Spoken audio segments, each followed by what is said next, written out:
Hi there friends, welcome back to another episode of Generation Films. My name is Alan. You guys are probably wondering right now whether I'm wearing pants. Well, if you weren't, now you are.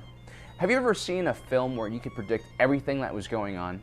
Well, it's most likely because you're a time traveler with amnesia, and you've long forgotten that there are only 7 different plots that can be found in every movie. Well, at least that's what this guy, Christopher Booker, says. It's a theory he's been working on for 30 years, and it's quite interesting. So in this video, we're going to explain to you what those 7 plots are and give you examples of each one. The first plot is overcoming the monster. The protagonist sets out to defeat the antagonist who is threatening the protagonist, their family, or their homeland. It's basically every Liam Neeson movie ever made. Like Taken 1, Taken 2, Taken 3, Taken on a Train, Taken on a Plane, Taken in Narnia, Taken with Wolves. It's a simple story, and that's why the majority of Hollywood action flicks follow this formula. The second plot is another American favorite, the rags to riches story. In this plot, our protagonist obtains something that everyone wants: fame, fortune, or love. But upon hitting this peak, they go a little bit crazy and lose everything. And the only way they can win it back is by finding themselves. Whatever the hell that means. Good examples of this are Talladega Nights, the Ballad of Ricky Bobby. Ricky Bobby finds fame after learning how to drive real fast while making a gradual left turn. Then there's Limitless, in which Eddie finds a super drug that turns him insanely smart. And then in the movie Aladdin, a young street urchin finds a magical lamp with Robin Williams in it. The third plot is my favorite, the quest. Our protagonist must go on a journey to a specific location, or to find a specific item, or complete a specific task.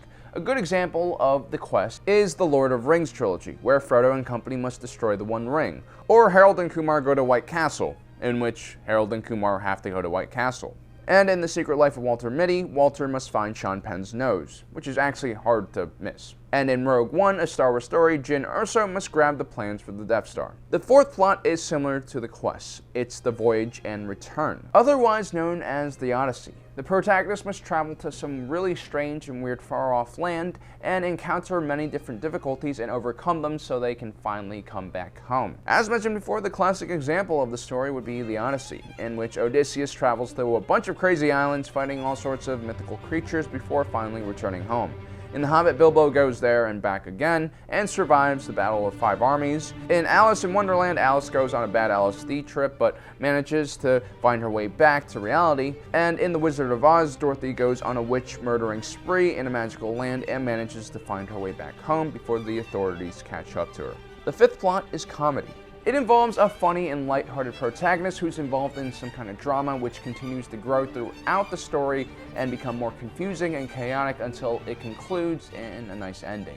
Now, this is a pretty broad genre and can also encompass a lot of rom-coms. An example of this plot would be Shallow Hal, where the lovable Jack Black plays a guy who can only see the inner beauty of women and falls for a girl with the biggest heart of them all, Gwyneth Paltrow in a fat suit. Then there's Anchorman, in which Will Ferrell plays an extremely incompetent newsreader who's in the process of losing his job to a very competent and attractive woman.